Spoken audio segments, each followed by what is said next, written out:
Listen up or run for cover. Dropping knowledge from the people who have it to the people who need it. The real Brad Lea is dropping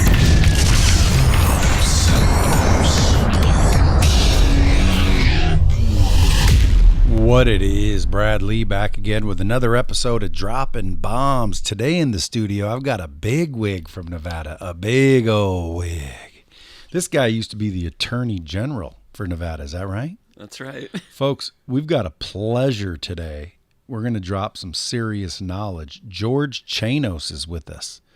Man, he's got a book out called Seize Your Destiny. I want to talk more about that book, but first of all, George, have you ever heard the podcast? I have. Okay, so you know that we just shoot the shizney and hopefully discuss situations and challenges that you've either witnessed and seen or solved yourself, and hopefully, give some knowledge to the people that are listening, fondly known as the Bomb Squad, so maybe they can use this information in their own lives and get past some of the problems or challenges or things that are happening to them. And we've also got Manny in the building. You can sit and shut that door if you want. Sit on the couch and just relax, because we're gonna get into some serious stuff. I mean, being the Attorney General for the state of Nevada, that's pretty big. Now, then you went and dicked around and ended up chairman of Capriotti's, which is a fast growing chain of, I would say, little sandwich shops, famous ones. They got that turkey thing called the Bobby. Yeah, the Bobby. So if you guys have heard of Capriotti's, here's the old chairman of that. He also argued in front of the Supreme Court, got all unanimous 9-0 decision. I want to know what that case was about. So obviously you're a lawyer as well. Yeah. And you made millions in real estate, right? Yeah. So you got a lot of experience, needless to say. And you've been around the block a time or two. A little bit. Yeah, so hopefully, my bomb finger won't get broken with all the bombs. But, a lot of the people that are listening to the podcast, they're entrepreneurial or they want to be, right. And then some people listen just because I'm funny, I guess. But mostly they're listening for the nuggets of wisdom that drop out of the guest's mouth or mine, mainly when we're talking about problems. So that brings up the book, Seize Your Destiny. Now, if you guys listening haven't read Seize Your Destiny, I would go read it. I would go get it immediately. And here's why. You wrote that because you thought you were going to die. Yeah, I had a heart attack. Yeah, so let's talk about that. So you thought you were going to die and you're like, shit, I need to write some stuff down for my kids and my family that I want them to know for a fact so they have a guaranteed, success rate.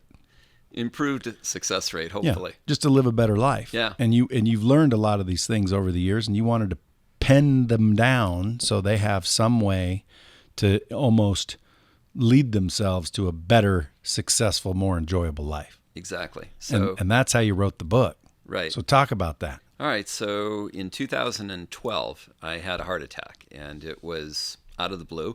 Wasn't expecting it, and didn't know why or where it was coming from.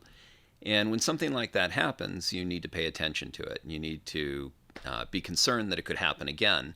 And what kind of changes, think about what kind of changes in lifestyle perhaps are required, or do you need some kind of medication? Turns out I had high blood pressure and undiagnosed high blood pressure, which is called the silent killer. Because if you don't know about it and there may be no sign, you can have blockage in your heart, and the high blood pressure contributes to. Wouldn't the sign be high blood pressure? Well, yeah, but you don't know unless you go to a doctor, and I hadn't. Or a Vaughn's. Yeah. Well, I had not had any indication that there was a problem, and all of a sudden I started feeling this pain, and went to the hospital, and when I was in the hospital in the emergency ward, I said to the doctor, I think I'm going to have a heart attack, and they had put me on an EKG machine, and it starts alarming and going off, and all of a sudden there's 8 people in the room, and he's saying I need morphine stat, And I said, I think I'm going to have a heart attack. And he said, you're having a heart attack right now, a major heart attack. And I said, well, I guess I'm in the right place, you know. And he said, we're going to send you upstairs. We're going to do, we've called a cardiac surgeon. They're coming in. They're going to do surgery, and they're going to try to put some stents in. And if that works, great. And they can put a maximum of 2 stents in and before they go to the next level. And so I found myself on the operating table, and you're still semi-conscious, and I could hear the doctor saying, I need a second stent. And I thought, you know, wow, we're already on number 2. Let's hope that works, because I don't want to go to the next level, right? And fortunately, it did work, and it all worked out. I'm fine now, but I had 99% blockage in one of my major arteries. And so anyway, when that happened, I had a 16-year-old daughter and I had a 21-year-old nephew. And the first thing I did was regain my health, and then after regaining my health, put my affairs in order, and my financial affairs in order to plan for my family. And as part of that process, I thought, well, leaving a 16-year-old a bunch of money isn't really going to be that great of a plan, because she's not going to really know what to do with it. And either will my 21-year-old nephew necessarily. So I thought I need to write a letter and try to lay out some guidance. And what do they need to know? And if I'm not there, what will they need to know over the next 20 or 30 years that I'm not there, that I would have otherwise been there as a source of guidance and direction? And so I started writing, and because I like to write, I started writing quite a bit. And within a matter of months, I had over 100 pages. And I looked down and I realized, you know, this isn't a letter anymore. This is the makings of a book. And so I thought, well, I'll make it into a book. And I thought this has application to other people beyond my daughter and my nephew. So ultimately that became Seize Your Destiny. And Seize Your Destiny is essentially, it ended up being 22 chapters.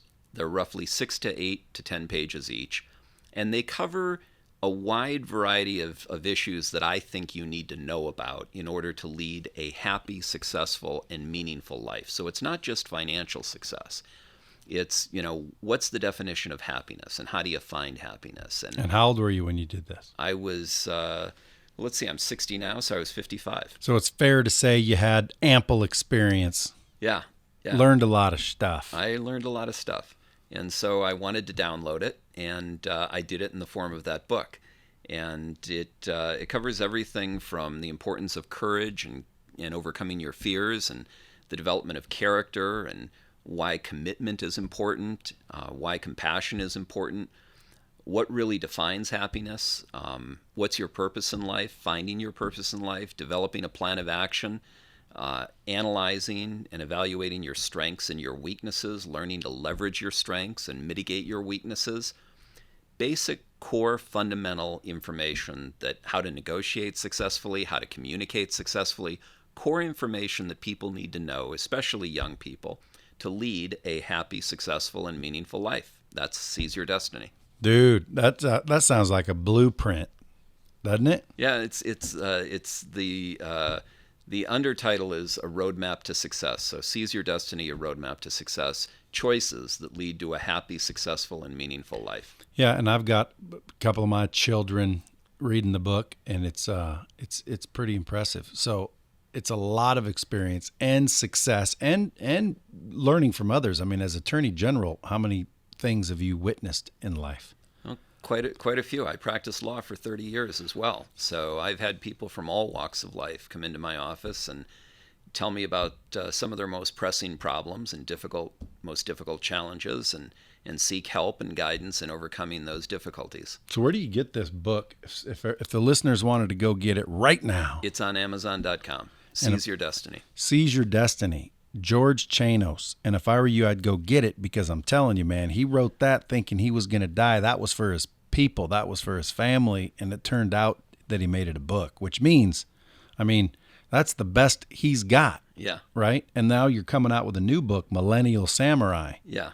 See? So now he's speaking everywhere. Everybody's getting him to come in and do his keynotes. And, you know, it's not hard getting speeches when you're ex-attorney general, multimillionaire, very successful, chairman of Capriotti's, successful franchise. Everything you touch seems to turn to gold.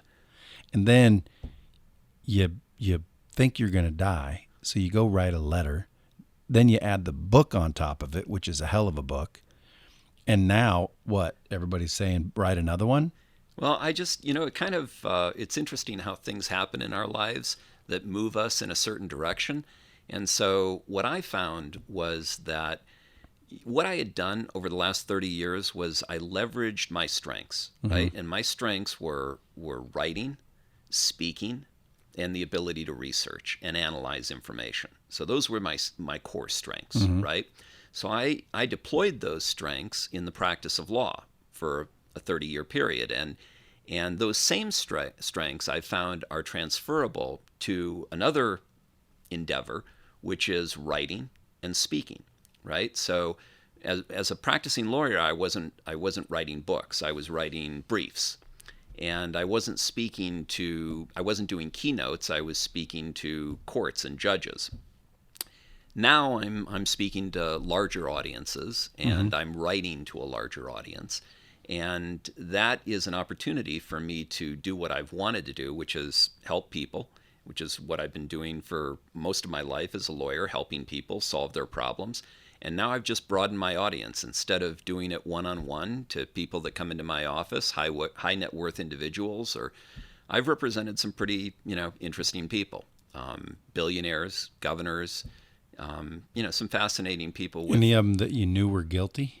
Well, I don't mean in a criminal sense. Oh. I didn't do criminal work. I did business. Okay. I did business work. So I helped them.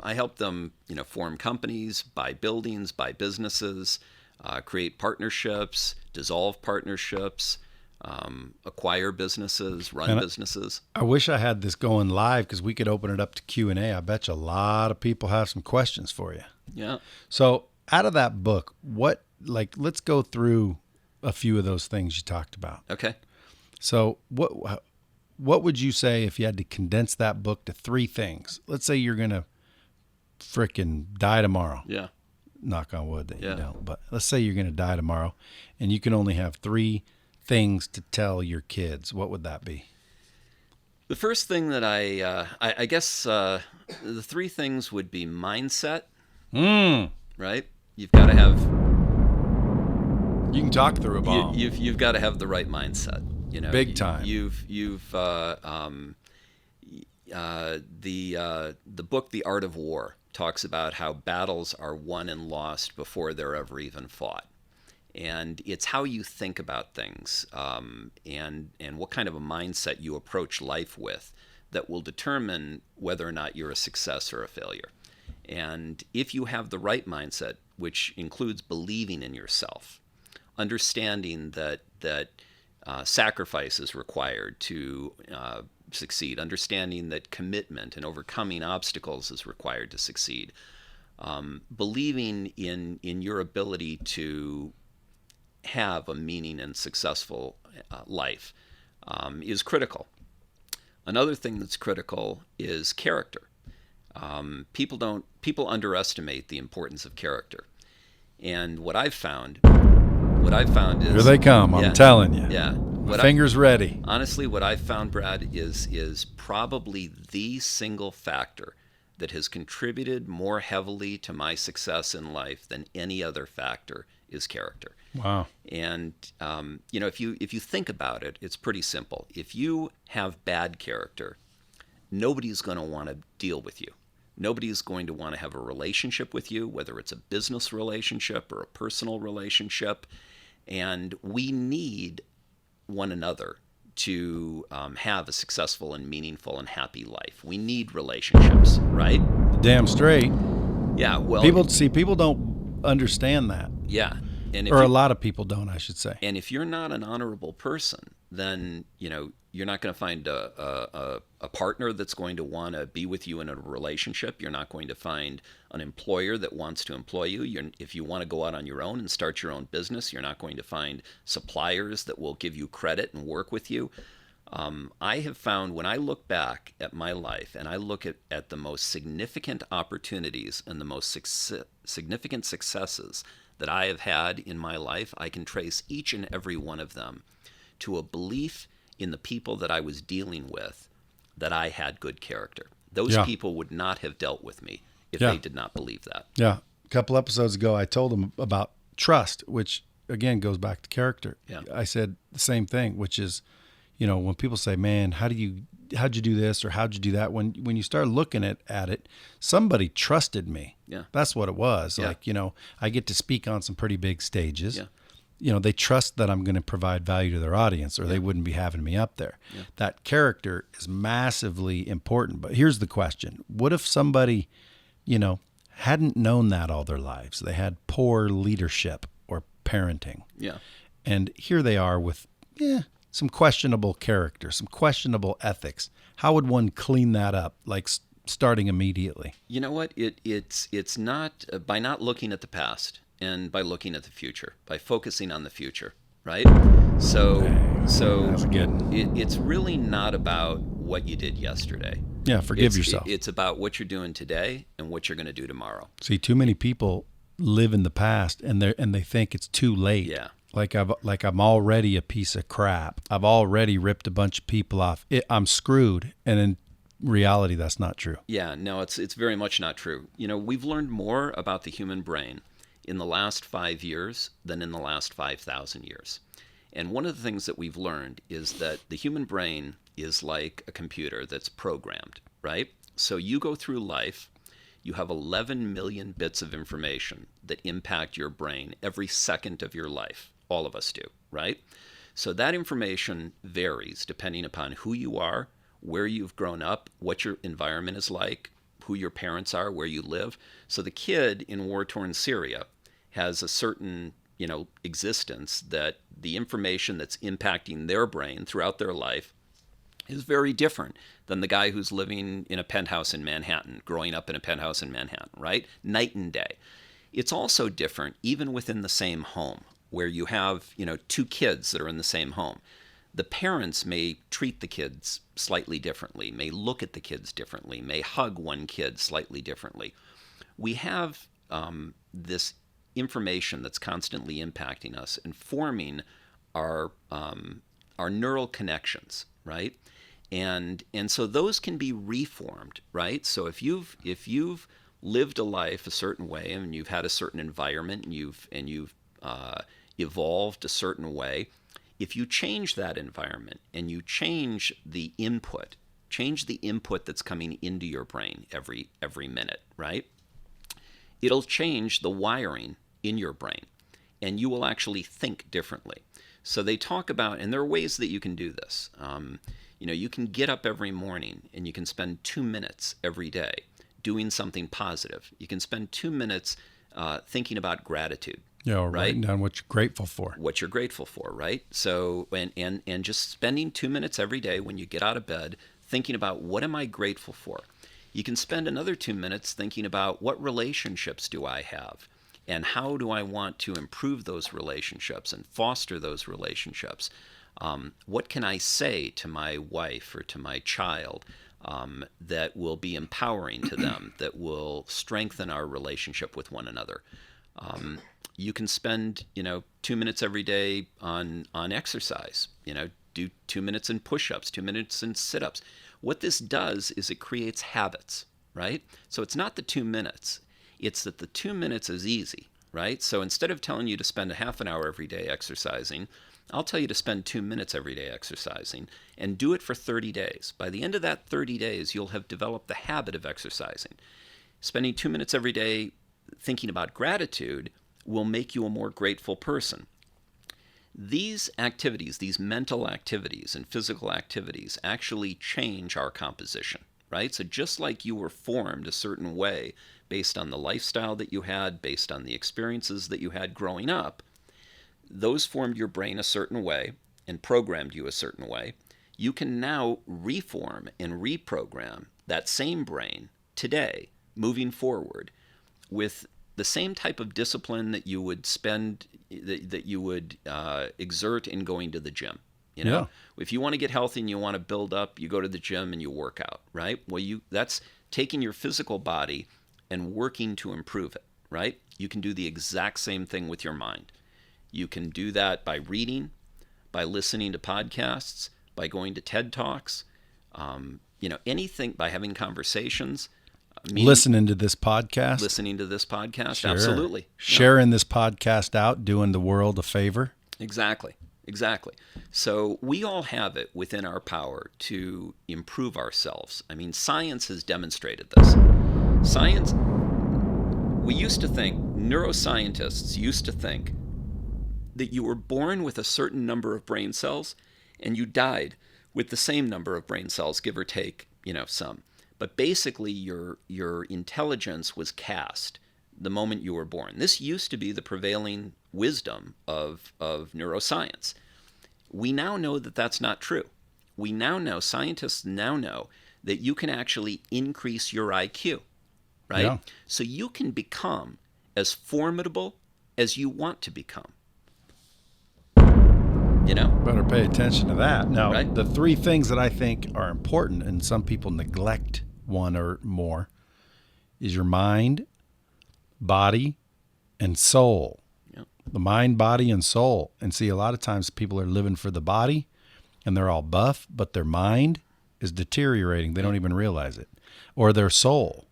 So again, the three things, mind, body, and soul, you need to pay attention to each one of them. Absolutely. Where Yeah. do you think character would fall into, like?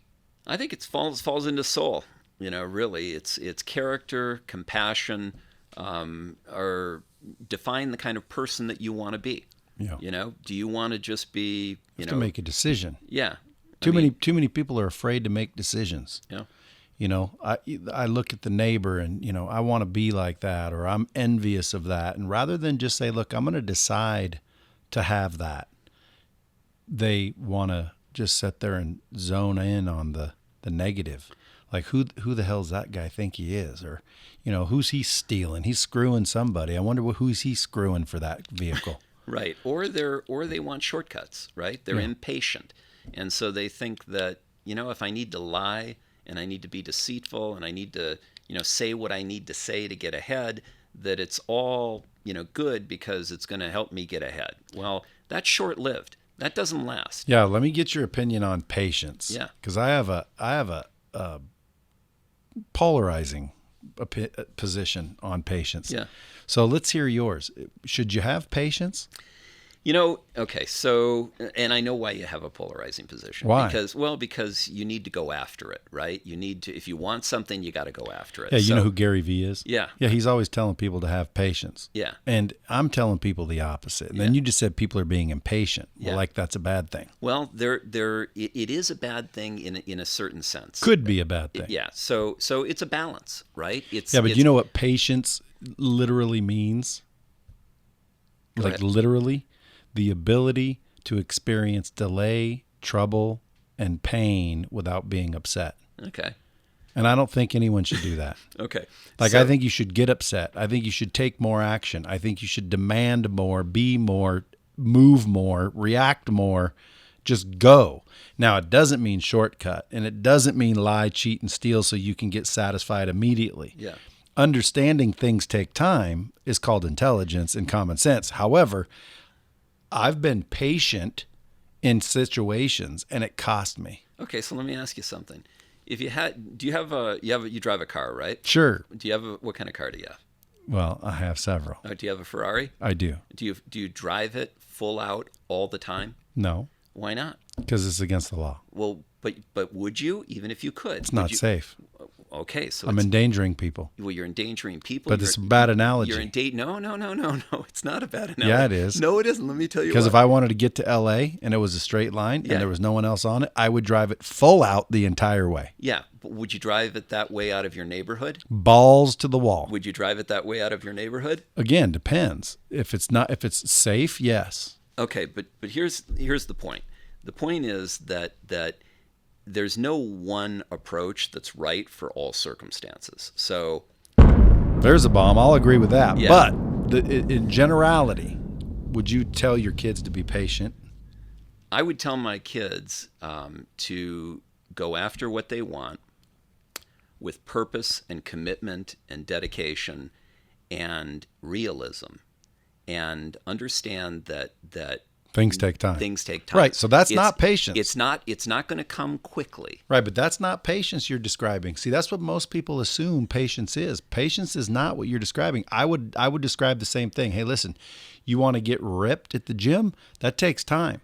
I'm not going to say be patient though. I'm going to say you need to be there. And by the way, if you want to get ripped at the gym, you go in there 10 minutes a day, or you go in there 10 hours a day. What do you think is going to attain your goal quicker? Well, actually, if you go in there 10 hours a day, you might hurt yourself, right? Yeah, you might, but what would likely be the answer? The answer is 10 hours a day. The answer is probably 5 hours a day. It's neither. It's not 0 hours a day, and it's not 10 hours a day. It's probably... Well, we're using just a rough guess. Point being is the more action you take towards your goals, the better off you are. And if you sit and wait because you believe someone told you you need to have patience, you are going to do less than you could have. And that's a fact. It's a matter of your position versus Gary V's is a matter of semantics. Right. I think we're saying the same thing. You both probably believe the same thing. You're just saying it differently. Exactly. You're putting the emphasis on something on the opposite. Right. Right. But you know what? People listen to us, man. People listen to you. People are listening to you right now. I get it. And if you said to somebody, look, you need to be patient. Yeah. Don't be impatient. And then people will be like, okay, so I'm not going to work harder and do more and demand more and develop myself more and read more books and educate myself more. I'm just going to be patient because George told me I need to be patient. No. And then people stop and they slow down. So I'm just making sure people understand. Knowing things take time and being willing to put in the time is not patience. Patience is the ability to not get upset through pain, challenge, or delay. You know, if someone hurts me, I'm going to get upset. If I'm being delayed, I'm going to get upset. I'm not going to sit there and be like, oh, that's okay. Okay. I'll just be patient. It's sort of like the dichotomy between Jeff Bezos, who looks at a word like balance and says, I don't like the word balance because balance suggests an equal, if you're going to have a balanced life, then you spend your day, 50% of your day is or let's say 30% of your day is on work, 30% of your day is on family, and 30% of your day is on spirituality, right? Yeah. And that's not life, right? Life isn't 30% of everything every day. One day it might be 100% work and 0 family. Yeah. Another day it might be 100% family. I agree with that. And 0 work, right? I say there's no balance, only priorities. Okay, so he doesn't like the word balance. He likes the word harmony. He likes the word harmony, right? So maybe patience isn't the right word for you. Maybe the word is realism. It is. Be realistic. Hey, the real Brad Lea. Right. Okay. I'll always preach being real. Okay. That's another thing. Authenticity. Yeah. What do you believe about being yourself, even if someone doesn't like it? Huge. Authenticity attracts. There's nothing that is more attractive than sincerity and authenticity in somebody who's real. And frankly, that's something that we as a country and people generally, I think, are craving today because we have so much inauthenticity that we're surrounded by. Why do you think people do that? Why do they put on false airs? Yeah. Because they think that it'll help them. It'll help get them ahead. Many. Or they're afraid of judgment. Yeah. So they want to make their life appear better than it is. They want to put on a face that they think is going to advance their objectives. It's interesting. I'm going to be talking to a group of inmates and parolees. I've got about 90 of these guys that I'm talking to later in the week. Yeah. And in preparing for that presentation, the man who invited me, I asked him, any advice, any ideas, any thoughts, because you work with these guys all the time. And he said, be authentic, right? And because these guys are going to see through it, right? And they don't want somebody that's feeding them a bunch of crap, right? Yeah, they want real. Nobody does. That's why it's not just these guys. Yeah. Nobody does. Hey. Right? I like it. Yeah. I'm telling you. Yeah. That's a big bomb because too many people are worried about what other people think. So they put on these facades and these fronts. And even if you get a little success because of that, it will eventually erode one way or the other. Yeah.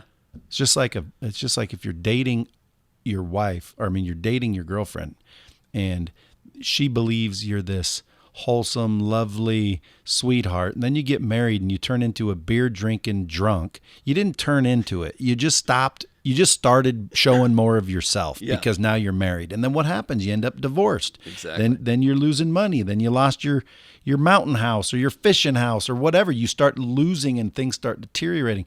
You should have just been a drunk then, because if you were a drunk then, you would have married a drunk and you'd both be drunk and happy. Yeah. Now, that's a bad analogy because drunk's not a good thing, but you see my point. Absolutely. You should have just been yourself.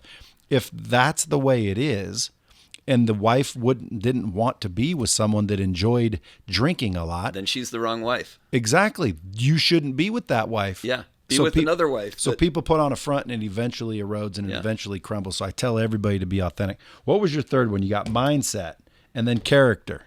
The third one would probably be commitment. Commitment. Yeah. Because you can't achieve success without intense commitment, right? I like that one. So when you're talking about, it's sort of the opposite of patience, right? It's drive, it's determination. There you go. Right? Now we're talking. Right. Now we're talking authenticity. Right. Okay. Patience. So you have to have. Patience. Well, the patience is understanding that commitment doesn't come instantaneously. Hey, listen, if I looked up in a dictionary and I looked up the word patience and it said patience is when you understand that things take time. Yeah. I would say I believe in patience. Exactly. But that's not what it says. Well, okay. But that's what it should say generally, right? Because that's what it is. It's understanding. It's understanding that, you're not going to get there tomorrow.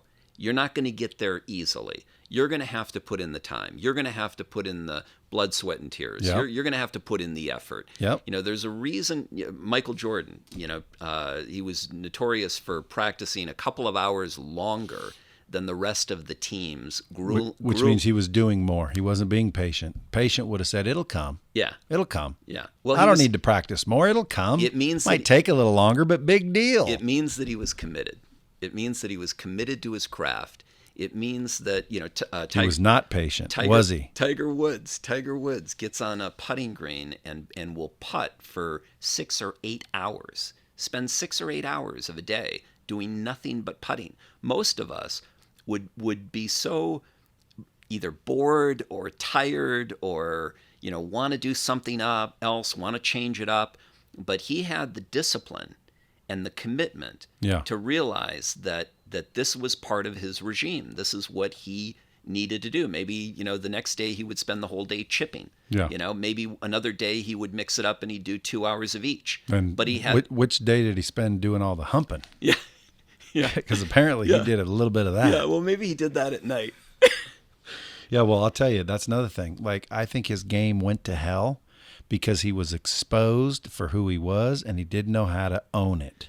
Yeah. Like when someone came up to him and said, boom, if I were him, I would have just owned it. Yeah. When they came up, hey, Tiger, what do you think? I would have said, look, man, I get girls throwing themselves at me all day, every day, and I'm a weak human being, and I enjoy females. Yeah. So I made some mistakes. Yeah. Period. Yeah. Not all worried and deny it and, hey, it's your image. You're going to lose all this sponsorship. He should have just owned it. And I'll bet you his game wouldn't have went to hell. Because I think your game is mindset as well. I think out of the three that you're talking about, you say character. I kind of agree with that because, again, you can have all the mindset in the world, but if your character's wrong, no one's going to trust you.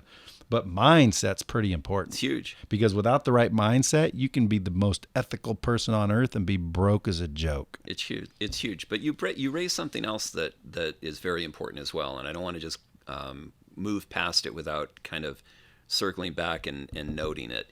How do you deal with mistakes, right? So we all make mistakes, right? And sometimes it's not the mistakes that we make, but it's how we deal with those mistakes that counts, right? Mm-hmm. So when you're honest and you own your mistakes and people will forgive. People will forgive and move past it. But when you are dishonest, or you try to minimize your mistakes, or you try to make excuses for your mistakes, or you don't acknowledge your mistakes, you compound the mistake. You make it that much more egregious, right? So it would be one thing if a guy, did something wrong to you. Let's say one of your employees, I once had an employee who stole from me, right? So imagine somebody stole from you, right? And they came to you and they said, listen, I did this. It was horribly wrong. There is no excuse for it. I had an addiction, or I had a medical emergency, or something happened that caused me to do something that I know is very wrong, right? And there's really nothing I can say to make up for it, but I want you to know that I'm really sorry about it. I really regret it, and I own it. And yes, I did it, and I admit to it, and let me pay you back, right? How would you treat that person versus a guy who you knew stole from you, but he comes in and says, it wasn't me, Yeah. I didn't do it, and won't admit it, and Or won't you don't acknowledge pay it. me enough. Yeah, or anything else. It doesn't have to Yeah. be theft. It could Big be difference. any other kind of mistake, Yeah. right? The more significant the mistake, Sure. the more important it is that you own it. Yeah. Right? Don't compound the mistake by denying it or by trying to minimize it. Yeah, just own it, Just learn own it, it. and be authentic. Yeah. See, that goes back to authenticity. Absolutely. I mean, hey, man, if you made a mistake, own it. Absolutely. Hey, well, what about this? Here's a scenario for you, okay? You own a grocery store. There's a lady that's been working there 15 years, okay? 15 years she's given you good service, Right. showing up every day, doing everything right. One day you look over and you notice her pocketing a $20 bill out of the cash register. Yeah. So after work, you approach her and you say, hey, I saw that you took $20 out of the cash register. What's up? And she says, my kids are hungry and I needed a little extra money. Okay. What do you do? What do I do in that Do situation? you fire her? Am I the owner or am I a patron? You're the owner. I'm the owner? Yeah. Do you fire her, or do you forgive her and make her pay you back? Yeah. Or do you let her keep it and forgive her? The way that you've described it, where she's been with me for 15 years, right? It's $20, and she's telling me that she's doing this because her kid needs the money or he's sick. Yep. I don't fire her, right? Okay. I bring her in, and I use it as a teaching moment, right? Yeah. I use it as a This is me. This Yeah. is Yeah. Look. Aristotle once said, "The man who thinks he knows everything knows nothing at all." Right? Especially. Yeah. So I could be wrong, I could be right, but this is what I would do, right? Okay. I would use it as a teaching moment. I would tell her that I know that she stole. I'd tell her that stealing is unacceptable, doesn't work here. If it ever happens again, she's going to lose her job. No questions asked. There's not going to be a second chance. Right. But I'm going to give her this one time where I'm going to I'm not going to fire her. Yeah. Right? She's going to pay the $20 back. She doesn't have to put it back in the till right now. If it's actually an emergency and she actually needs it, then I'll advance it to you. I might even gift it to her. But I'm going to make it very, very clear to her, incredibly clear to her, that this is not something that is acceptable in my place of business, and that she will absolutely 100% be fired if anything like this ever happens again. And I would try to teach her, and I would say, you've been with me 15 years. Why would you risk a job like this, that you apparently like or need? Why would you risk it for $20? And you've made a mistake. It's a big mistake. Don't ever make it again. And I give her that second chance, that one time. That's mighty nice of you. Fool me once, shame on you. Fool me twice, shame on me. Yeah. So I wouldn't let it happen again. But yeah, I would probably use it as a teaching moment and work with her on it. Mm-hmm. Not everybody would do that. Some people would say, I wouldn't. Yeah, some people would say, "Hey, you're a thief." They cut hands off in Saudi Arabia, right? Well, you got to understand. See, the reason why I would fire her Yeah. immediately regardless of the reason, is because it's not the first time she stole. It's the first time you caught her. Yeah. That's the bottom line. Yeah. You don't just out of the blue steal once.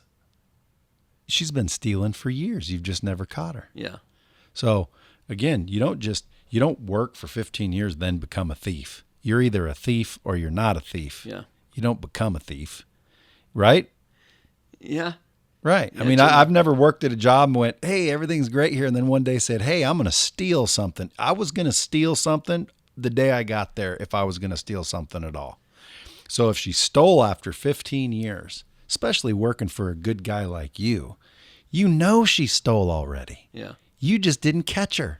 Yeah. Well, So you finally caught her, and now you want to give her another chance. And guess what? It'd be another 15 years, and she steals the whole time, and you'd never know. oh no, I'd know. Took you 15 years to catch her this time. No, I'd know. If on the first of all, How do you deal with it at Capriotti's? Because you guys got a lot of high turnover. I mean, every fast food company has high turnover. the same way I would deal with it with her, which is with cameras. So everybody at Capriotti's, listen up. You guys can steal once. No. Which as is long as you're hungry. No, which is with cameras. What right? if let me ask you a question about Capriotti's, because this is what I don't get. And I get liability, but then again, sometimes this PC, politically correct stupidity, this liability, is ridiculous.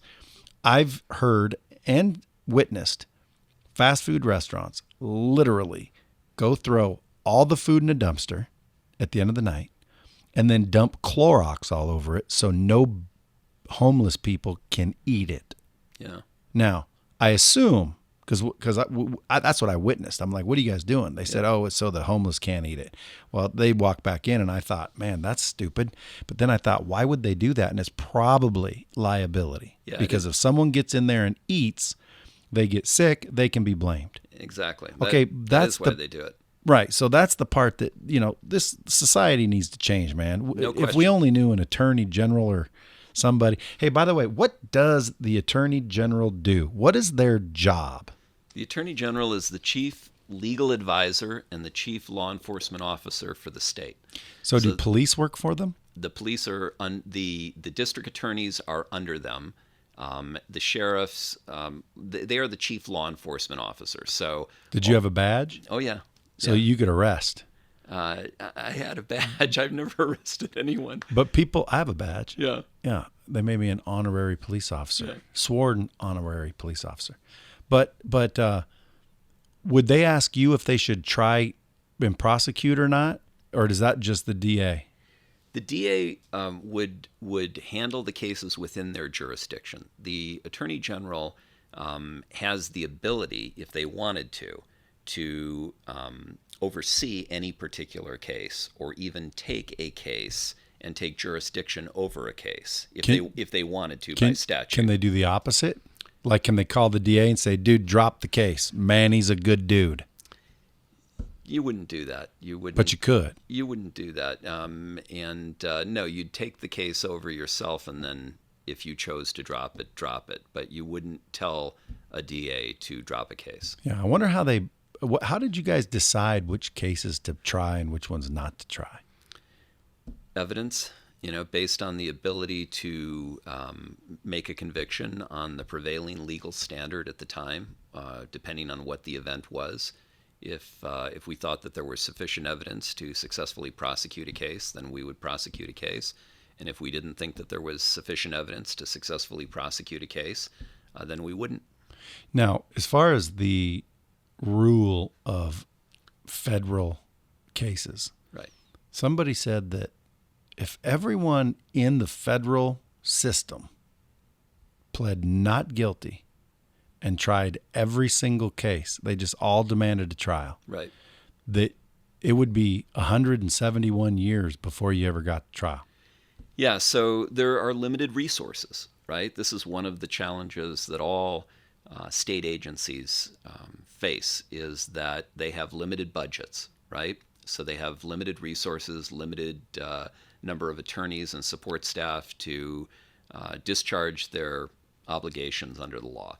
And the Attorney General's office doesn't only handle criminal matters. The Attorney General his office in Nevada represents 175 different boards and agencies. So everything from the Gaming Control Board to the Department of Transportation to the Department of Prison and Parole, all of these agencies, their attorneys, their counsel are part of the Attorney General's office. So we have AGs that represent each of these agencies. And so it's not all criminal. In fact, that's only a part of the overall mix. And you're spread thin. You have limited resources. So if everyone said I'm not guilty, you guys what would you do if everyone did that? You would prosecute the case. You would prioritize. You would identify the cases that are the most egregious, which is what we do now, and you would go after those cases. Do you believe? Well, I mean, this is irrelevant. I just like to talk about this stuff, like the death penalty. Yeah. Would you vote for or against? For or against the death penalty? Yeah. Nevada doesn't have one. Yeah, Do we? Well, Nevada had a death penalty. I'm not sure today.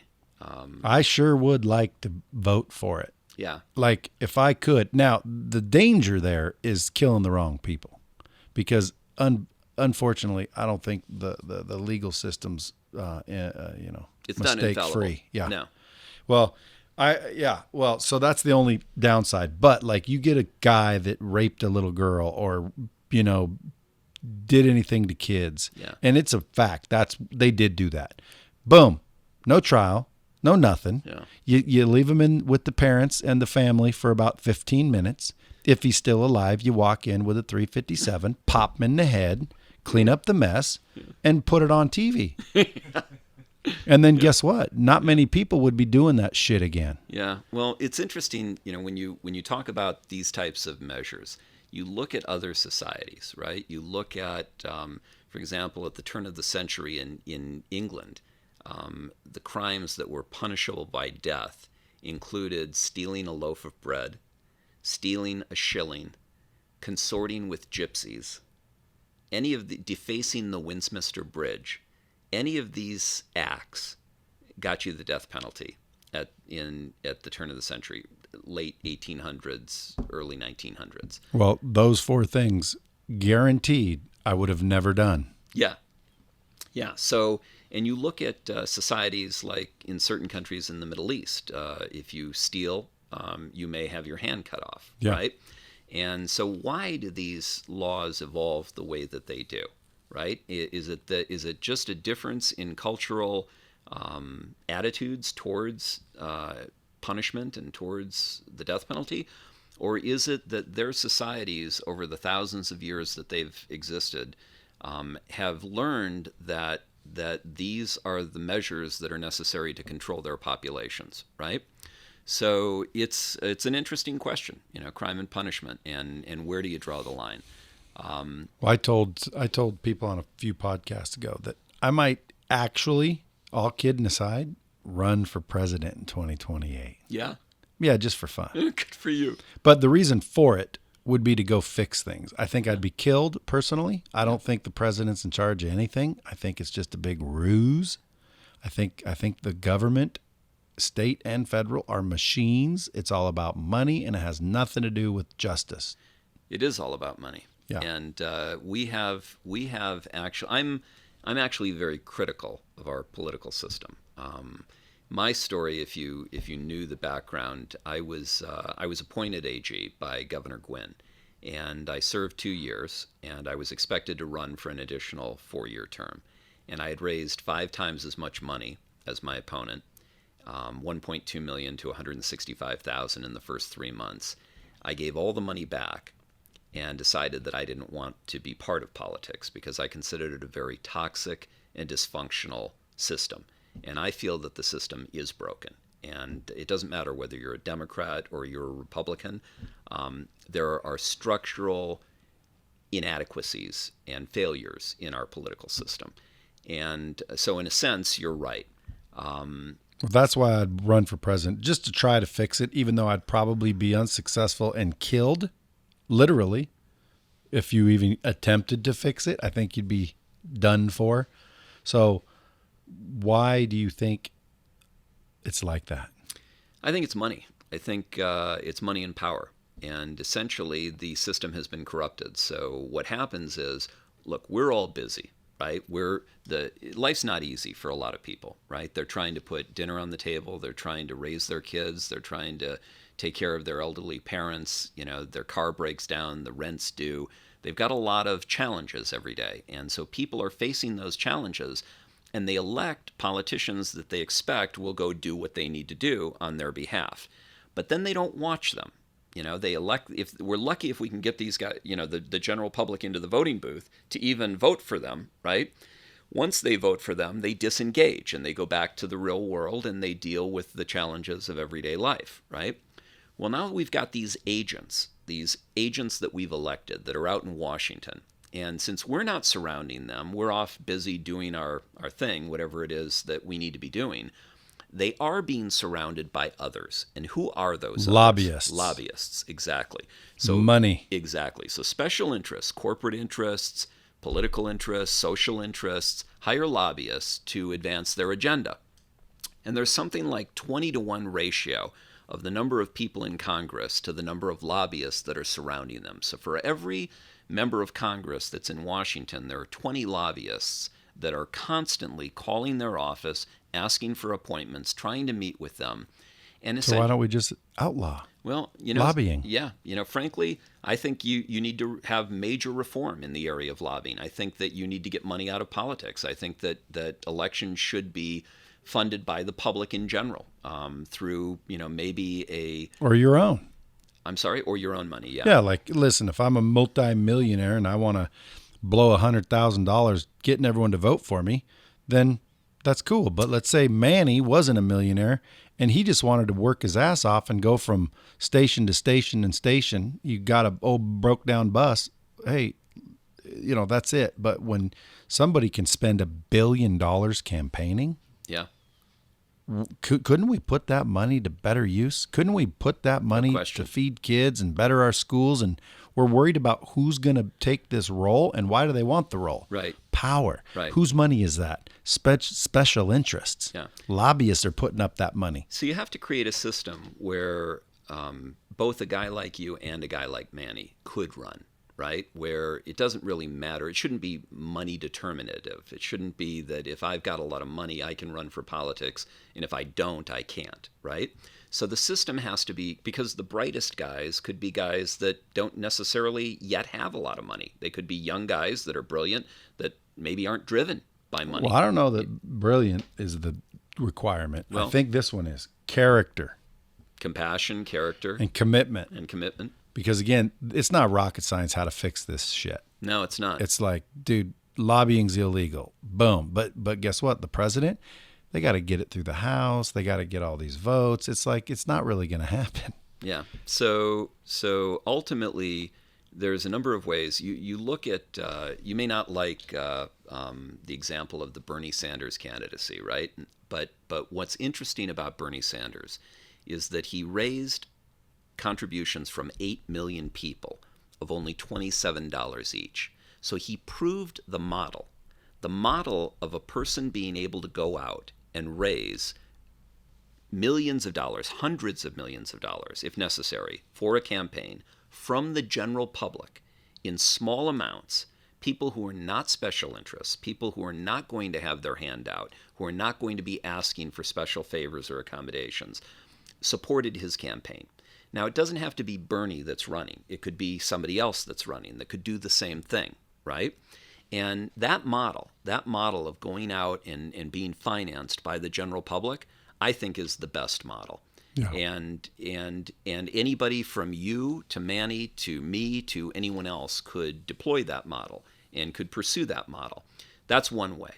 A guy named Lawrence Lessig at Harvard, who writes a lot in this area and is a leading voice in the area of campaign finance reform, talks about just having something on our taxes where we each contribute $50, on our tax returns to finance state and federal elections, and that this would be enough to allow candidates to run off of just $50 per citizen, right? And now they're beholden to the citizens. They're not beholden to the guys who are writing them $5,000 and $10,000 checks, or the guys who are offering them employment on the back end, or the guys who are offering to host events for them.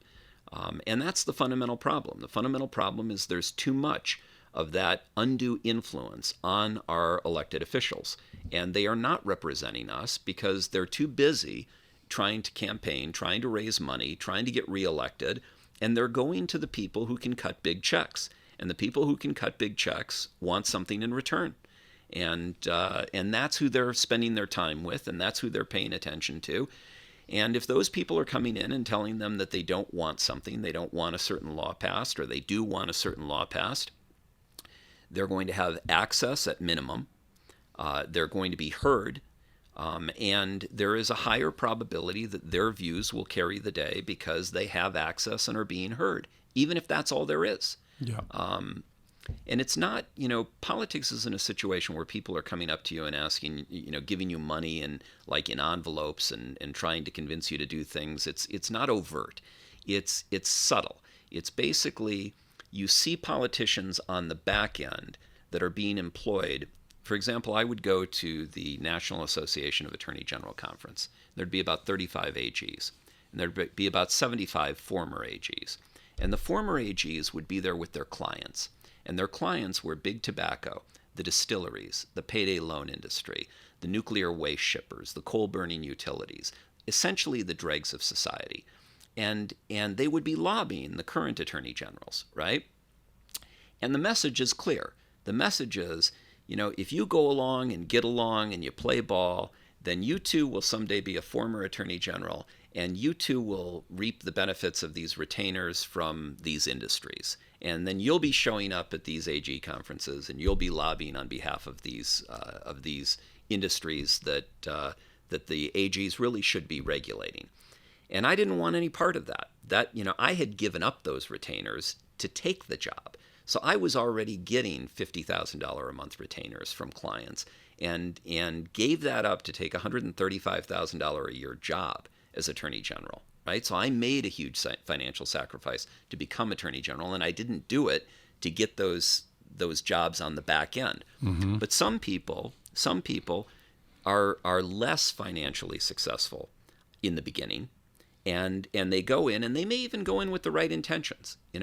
People don't generally go into politics with the wrong intentions. People go into politics with the right intentions, but when they get in, they realize that they have choices. And the choices are, you can play ball by going along with the system, in which case you can go on and seek higher office, get committee appointments, elevate your career, or you can buck the system. Right? You can challenge the system, in which case you're going to be taken out, one way or another. They'll run somebody against you. They'll finance somebody against you.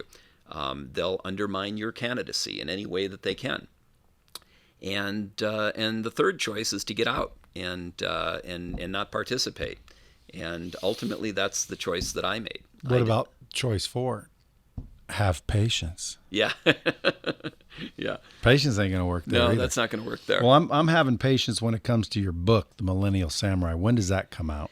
So I've finished 120 chapters. And chapters or pages? Chapters. And what is it, a damn novel? No. The chapters are only 1 to 3 pages each. Oh, so they're very short. Right? They're short attention span, very easy. Is it for millennials? It's for millennials and anybody that wants to know what's going to happen over the next 30 years and how to embrace the opportunities that will confront us and overcome the challenges that will confront us. So it's very easy to read, and it covers everything from the core values, the ancient core values that we've spoken about. It talks about character. It talks about commitment. Does it tell you how to get it? Yeah, it tells you enough. What book would you recommend, Seize Your Destiny or Millennial? Because the people are going to probably buy both. But like if you had to only let them have one, which one would it be? Well, Seize Your Destiny lays the foundation for today and for living a happy, successful, and meaningful life today. And Millennial Samurai is for the leader of tomorrow. Millennial Samurai is for the guy who really wants to make a difference, who wants to achieve great success in his own life, and serve the greater good, something bigger than himself. And so that basically is like a reconnaissance. It's me going on a reconnaissance over the next 20 to 30 years, looking into the future, seeing what I see developing in areas like and knowing what you know. And knowing what See, I know. the bomb squad needs to understand that you know some inside stuff, don't you? A little. Yeah, so there's a book you probably should reach out and grab, because some of the insight isn't just, him guessing about over the next 30 years. There's some inside info. Yeah, I've actually been researching this for the past 5 years. So in researching Seize Your Destiny, and then once I finished that, I continued my research, and I was looking at what's going to happen in my daughter's life, what's going to happen in my nephew's life over the next 30 years. So part of Seize Your Destiny talks about some of these issues, but Millennial Samurai goes into greater detail on a broader range of subjects. So where Seize Your Destiny is 22 subjects, Millennial Samurai will be over 100 subjects. But for example, character. I might have spent 10 pages in Seize Your Destiny on character, and only 3 pages in Millennial Samurai. And you could write. There's some professors out of the University of Pennsylvania that wrote an 800-page treatise on character. Right, 800 pages on nothing but character. So what I'm doing isn't telling you everything you need to know and every example under the sun about character. It's telling you the fundamentals, and it's telling you why it's important, why you need to pay attention to it, why you need to learn more about it. And it also includes links for you to do further reading on your own relating to character. So that chapter that might only be 3 pages long might have 4 or 5 links that are to the 800-page treatise, or a great article that I've read on character that allows the reader of my book to say, I'm interested in this area, I want to read more, and here are the links that I can go to read more. So here's my question. How come you don't have an interactive virtual training system based on those books? Because I just met you. I know, but imagine 100 years from now, your great-great-grandkids can literally log in and have you pop up and interactively teach them these things. Yeah. We should do that. That would be huge. Yeah. And not only that, but you already have the material right there. Absolutely. You could probably reach out to some cronies and get maybe even it mandated as official school curriculum, because I think school curriculum's outdated. Yeah. Do you? Oh, absolutely. I mean, why you got to write a book about this? Didn't your kids go to school? Yeah, exactly. Yeah. Exactly. So why you feel obligated to write a book?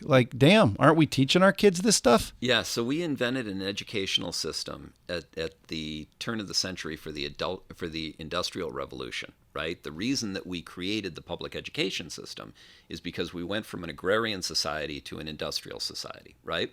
Well, we're now moving from an industrial society to a technological society, and it's a revolutionary sea change. It's a huge quantum change from where we were. Guys like Ray Kurzweil, senior engineer at Google, one of the founders of Singularity University. Bill Gates says that Ray Kurzweil knows more about artificial intelligence than anyone he knows. Ray Kurzweil says that first of all, that artificial intelligence will eclipse human intelligence by 2029. That's 11 years away. He says that it will be 1 billion times, artificial intelligence will be 1 billion times more capable than human intelligence by the 2040s. That's 30 years away. So in 30... Damn, I'm going to be probably dead by then. No, actually... I'm going to be an old geezer. I'll be 90. No, how old am I? 50. I'll be 50. So I'll be 80. I'll still be young. And by the way, hopefully artificial intelligence has figured out a way to keep me like I'm 15. Absolutely. There's a guy named Aubrey de Grey of the SENS Research Foundation that says that the first person who will live to 1,000 years old is alive today. No. Yes. Come on now. Yes. And hopefully it's me. Yeah, meaning that there's a baby, right, who over the next 80 to 90 years, which is our current lifespan, over the next 80 to 90 years, advances in genomics will have reached the stage where they will be able to prolong that baby's life, not to 100 years or 200 years, but according to Aubrey de Grey, to 1,000 years. Now, let's say he's off. Let's say it's only 200 years or 300 years, right? At some point, advances in genomics are going to overcome the challenges of our organic disintegrating bodies. Yeah, well, you better start figuring out about financial responsibility then, because if you can't even make it till you're 85, Exactly. how are you going to make it to the 850s? Exactly. So think about the challenges that that's going to represent, right? If you don't have an economic retirement plan or some kind of plan to finance your life for 100 years, right? How are you going to do it for 200 years, right? So this is going to be one of the challenges. I know. Technological automation of employment. Right now, the number one job for an American male is truck driver. There are 3 million truck drivers. 10 years from now, there won't be any truck drivers. Chrysler Dahmer has already done cross-country trips with driverless semis. They've already done it, right? So over the next decade, the semis are going to be driverless. So it's going to knock out the number one job for males. Number one job for females is clerical worker. Over the next, this is what artificial intelligence is most adept at, is clerical functions. So those jobs are going to be wiped out. Fast food servers. All of these industries are going to undergo radical change. And beyond that, Kurzweil talks about... all those people can come work at Lightspeed. Kurzweil talks about nanobots that will go through our bloodstream and cure our diseases. Nanobots. And this is all within the next 30 years. So can they get on it? Yeah, exactly. See, They shouldn't be patient. They should be... And by the way, if patience is a good thing, why do they call sick people patients? Yeah, that's a good one. That's a good one. Yeah. So anyway, these subjects are the things that I'm talking about in Millennial Samurai. Well, dude, where do I get that book? That'll be on Amazon as well. And When? January or February? January or February, folks. Listen, this podcast is going to come out way in advance. I'd open up your iPhones right now and set yourself a reminder to where in February or January you look on Amazon, Millennial Samurai, because again, idea. It's got some good insight. Where do they follow you? They can follow me on Facebook, George J. Chanos, Chanos. They can follow me at georgejchanos.com. And I'll be doing more on social media. I'll be doing more interviews like this. You and I may be doing something, hopefully. Yeah, I'm gonna have you come back and do another interview just on this future stuff. Okay. I mean, shit, I think I wasted half your time chit-chatting about dumb shit when I should have been talking about good stuff like this. Okay. I'm gonna be getting DMs being like, hey, you should have just let that guy keep talking. Yeah.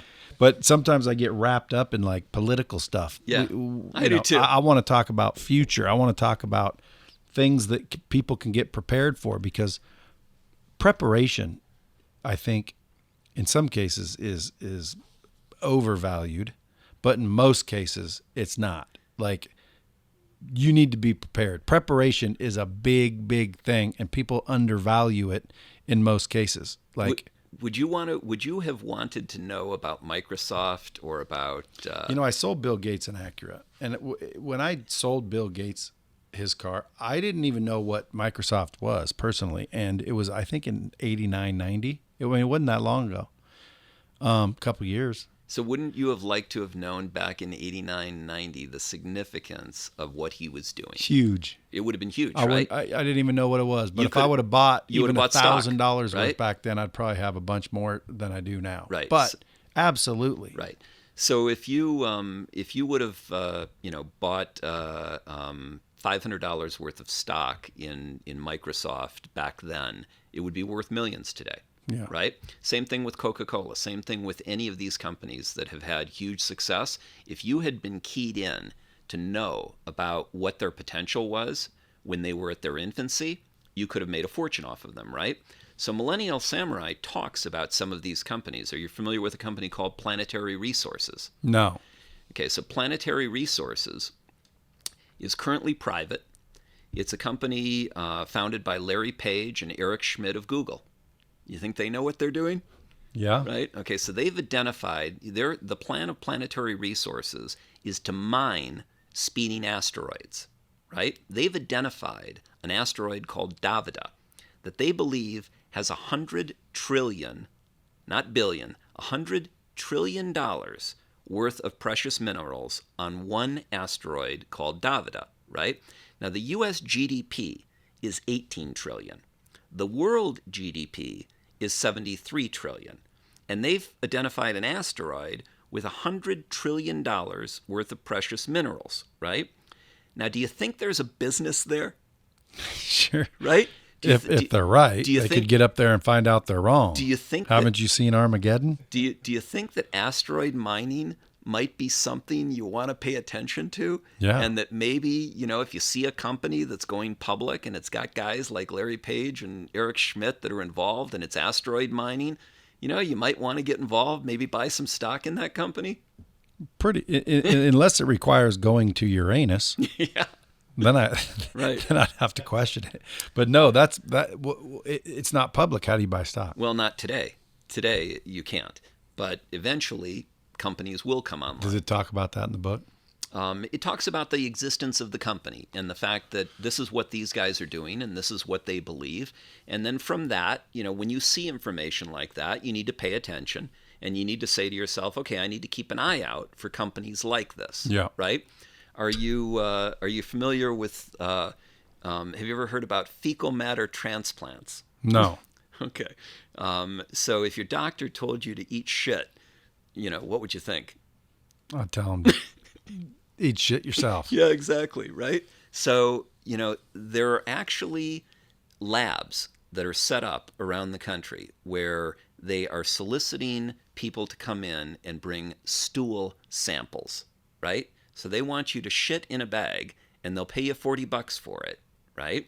And they're going to take that and they're going to distill that into a capsule, right? And then that capsule, so when you take antibiotics, right? Antibiotics kill the bacteria that's in your stomach, right? Your stomach is 70% of your immune system is controlled in your stomach. So if you take an antibiotic, it kills all the bacteria in your stomach. Well, it kills the good bacteria and the bad bacteria, but it doesn't always kill all the bacteria. And so if there's some bacteria that is antibiotic resistant, it develops a resistance. The antibiotic that you gave it didn't kill it off. Let's say 1% or less than 1% of the bad bacteria survived an antibiotic treatment and is now resistant to that antibiotic.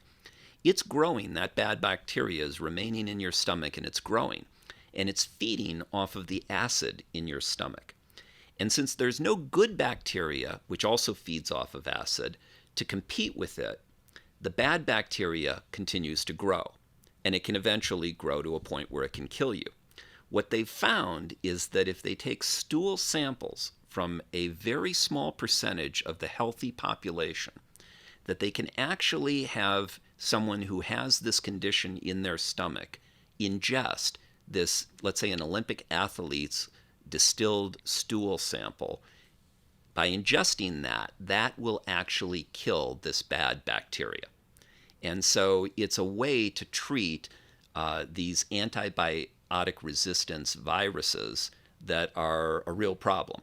So it's a new technology. It's something that has in trials shown significant success, enough that it's not, quackery. Who's trying it? There are a lot of different, medical operations around the country. Does their breast stink? Yeah, exactly. Literally, they've done this with thousands of patients. There's urine therapy I've heard of, where you're supposed to drink your own urine, and it's supposed to make you healthier. So again, hey, I'm not above anything. Matter of fact, I wouldn't know if I was eating shit or not. Like if they just gave me a pill and I thought, you don't know if you're eating shit right now. Go to a restaurant. Yeah. You don't know what's coming out of that kitchen. Yeah. There could be a dude that scratched his ass and then grabbed your French fries and put it on your plate, and there's literally fecal matter on your French fries. You never heard of fecal matter French fries? No. Well, I bet you've had them. Yeah. And not only that, we've probably all eaten something nasty like that. Yeah. You know that they say you eat average of 8 spiders in your life sleeping? No. Yeah, Google it. Yeah. I mean, not that anything on Google is true. But listen, I'm going to have you back on this so we can talk about these type of things and more if you'd be so kind as to come back. Love to. Anytime. I appreciate your time today. Folks, go out and share this episode. Go rate it and follow George on social media. If you guys want him to speak, go to georgejchanos.com. If you guys want him to frickin' be on your podcast, make sure you do the same thing. And until next time, don't eat no shit sandwiches.